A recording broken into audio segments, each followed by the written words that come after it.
آپ سمجھدار آدمی ہیں، آپ کی عقل میں یہ چیز آتی ہے کہ سمبولک تھا، وہ انہوں نے کہا کہ اینٹ اٹھاؤ مار دو بس اور کہہ دو سی ایم نے کہا؟ یہ دو وکلا آپس میں بات کر رہے ہیں. آپ مندو کھیل صاحب نے 109 کہا، انہوں نے کہا کہ سمبولک کا جواب دے رہے ہیں.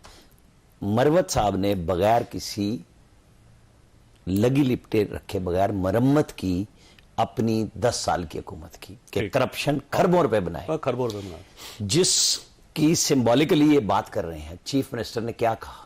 یا تو وہ یہ کہتے ہیں کہ میں ذمہ دار ہوں، بس پڑھ جاؤ اور ہمیں بتاؤ یہ فلانی کمیٹی ہے، یہ فلانی ہے. بھائی وہ کہہ رہے ہیں سیل چاہو تو مارو اور جڑا پوچھے میرا نہ چاہو. یہ انہوں نے کہا ہے باقاعدہ. مطلب وہ انہوں نے کوئی لگی لپٹی نہیں، مطلب کو نہیں رکھی. جس طرح انہوں نے بائی نیم لیے مروت صاحب نے، کوئی وہ نہیں مرمت نہیں رکھی کسی قسم کی، اور مرمت فرمائی نہیں رکھی اور مرمت کی. اب مجھے بتائیں کہ وہ خان صاحب کے دونوں لاڈلے وزرائے اعلیٰ تھے، جس کو دوسری دفعہ میں وزیر دفاع بنایا. یہ نہیں ہوا کہ وہ پرویز خٹک کو گھر بھیج دیا تھا.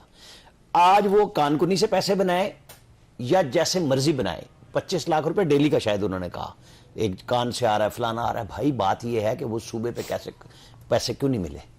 یہی تو وہ بات ہے کہ گڈ گورننس کہاں سے تھی. ٹھیک ہے لوگوں نے ووٹ دیے ہیں، نو ڈاؤٹ، لیکن یہ چورن بک گیا نا. اس کو آپ پرفارمنس نہیں کہہ سکتے. جو آج کل گنڈا صاحب باتیں کر رہے ہیں، وہ آج ایک اچھا مقابلہ ہے کہ مریم نواز کام کر رہی ہے، مراد علی شاہ کام کر رہے ہیں. یہ باتوں کی بجائے عملی طور پہ جو کام آج تک کے پی میں کچھ بھی کہنے کو نہیں کر سکے، بتائیں نا کون سے پروجیکٹ کیے، اب کرا دیں. اس وقت پرویز خٹک سے میں نے 2016 میں ون بیلٹ روڈ پہ ہم چائنا گئے تو میں نے پوچھا کہ آپ نے سی پیک میں کچھ نہیں لیا. انہوں نے کہا یار ہم دھرنے پہ بیٹھے رہے، اب ہمیں وہ جو ہے نا ڈنکی فارمر وہ جگہ ملی ہے مانسیرا میں، وہ چائنیز دے رہے ہیں، باقی ہم ایک بعد میں چترال سے سڑک لائیں گے. ہم نے ٹائم ضائع کیا. یہ تو انہوں نے مجھے خود کہا تھا. اب جب وقت تھا کام کرنے کا آپ نے کیا نہیں، پھر اب آپ یہ کوئی شک نہیں ہے کہ لوگوں نے ووٹ دیا، اس کے اوپر کوئی شک نہیں، لیکن سب سے بڑی کوئی طریقہ کار نہیں ہے کہ لوگوں کو اس طرح بیوقوف بھی بنائے. اچھا ویسے شعیب صاحب یہ فرمائیے کہ یہ آپ کی پارٹی کر کیا رہی ہے جی؟ ویسے ہر بار آپ غلط فیصلہ کرتے ہیں، پھر آپ اس کو جسٹیفائی کرنے کی کوشش کرتے ہیں، پھر آپ یہ کہتے ہیں کہ واقعی فیصلہ غلط ہو گیا تھا. اب جیسے شیر افسر مروت صاحب کو آج گور خان صاحب نے کہہ دیا کہ ان کو پبلک اکاؤنٹس کمیٹی کا چیئرمین بنا، یہ واقعی بنا رہے ہیں ان کو؟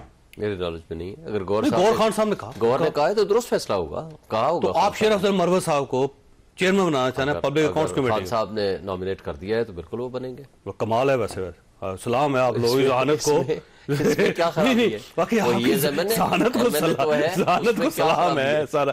اور اس کے بعد آپ یہ کہیں گے کہ یہ حالات اسی قسم، بعد میں آپ کہیں گے دیکھیں جی وہ فیصلہ ہم نے غلط کر لیا تھا. بس سمپل آپ کے پاس. خان صاحب ہیز دی فل اتھارٹی، وہ ہمارے بانی چیئرمین ہیں. اگر وہ کسی کو نامینیٹ کر دیں گے تو everyone has to accept. ویسے آپ کی ذاتی رائے کیا ہے، بننا چاہیے ان کو؟ میری رائے تو ختم ہو گئی ہے نا. میں تو پہلی بات تو یہ ہے کہ میں باہر بیٹھا ہوں، پارلیمنٹ میں نہیں ہوں. دوسری بات ہے خان صاحب کے فیصلے کے بعد میری ذاتی رائے کی کوئی حیثیت نہیں ہے. اب دیکھیں ویسے رانا صاحب نے ایک بڑی دلچسپ بات کی، انہوں نے کہا دیکھیں میرے سے اگر مشورہ لیتا، سن لیں، میرے سے مشورہ لیتا تو میرے پاس صرف ایک نام کو میں پروپوز کرتا. میں بتاؤں؟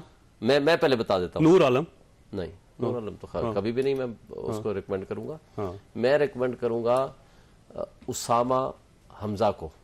ٹھیک ہے، حمزہ میں نے نہیں تھا، ہاں ٹھیک ٹھیک، اس کا بیٹا وہ بھی پبلک اکاؤنٹس کمیٹی کے چیئرمین. اسامہ حمزہ کو اگر میرے سے کوئی مشورہ کرتا تو میں اس کو پروپوز. آپ مشورہ دیں نا ان کو، کیوں نہیں دیا آپ نے خان صاحب؟ میرے سے مشورہ کوئی لیتا تو میں ضرور دیتا. اچھا ویسے رانا صاحب نے بڑی دلچسپ بات کی. انہوں نے کہا دیکھیں سندھ کے اندر مراد علی شاہ صاحب کام کر رہے ہیں، پنجاب کے اندر مریم نواز صاحبہ کام کر رہے ہیں، اور اس سائٹ پہ علی امین گنڈا پور صاحب جو ہے نا وہ گنڈاسا لے کے پھر رہے ہیں. تو آپ کام کریں بجائے اس کے کہ اینٹیں مروانا شروع کر دیں. مریم نواز صرف ٹک ٹاک پہ کام کر رہی ہے، ٹک ٹاک کے علاوہ اس کا کوئی کام نہیں ہے. پرفارمنس گڈ گورننس اس کا سبجیکٹ ہی نہیں ہے، نہ اس کو پتہ ہے.